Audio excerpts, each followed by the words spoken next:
जय श्री माधव। आज मैं आपको बताना चाहूँगा कि भविष्यमालिका क्या है।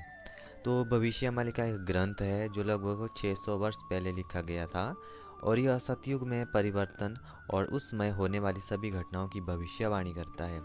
जैसे तृतीय विश्व युद्ध, 64 प्रकार की महामारियाँ, भीषण आग और तूफान, 7 दिनों तक अंधकार, कलयुग के अंत के संकेत, जगन्नाथ मंदिर से और कल की अवतार, आर्थिक मंदी, प्राकृतिक आपदाएं, अधिक जानकारी और प्राकृतिक आपदाएं।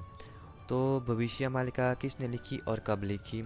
तो भविष्यमालिका जो है वो पंच सखाओं ने, 5 संतों ने लगभग 600 वर्ष पहले उड़ीसा की पवित्र भूमि में भगवान जगन्नाथ की दिव्य प्रेरणा से लिखा था, जिन्होंने कलयुग के अंत और सतयुग में परिवर्तन की भविष्यवाणी की थी।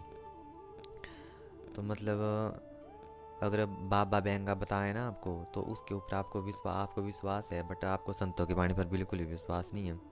टेड्डा और बेंगा की आपको उसकी भविष्यवाणी में पूरा पूरा विश्वास है। तो क्या कलयुग का अंत हो चुका है या कब होगा कलयुग का अंत? तो ये था कुछ क्वेश्चन। तो विभिन्न शास्त्रों के अनुसार मनुष्य के बहुत पाप करने के कारण 5000 वर्षों के बाद कलयुग का अंत हो चुका है और वर्तमान समय में एक परिवर्तन का समय है जो सतयुग में बदलाव की प्रक्रिया में, और सतयुग 2032 से प्रारंभ होगा। कलयुग की अवधि 4,32,000 वर्ष बताई गई है, तो यह 5,000 वर्षों में कैसे अंत हो गया? शास्त्रों के अनुसार जब कोई व्यक्ति बहुत अधिक पाप करता है तो उसकी आयु घट जाती है। उसी प्रकार मनुष्य के असंख्यों पापों के कारण कलयुग की अवधि 4,32,000 वर्षों से घटकर केवल 5,000 वर्ष रह गई है और उसका अंत हो चुका है।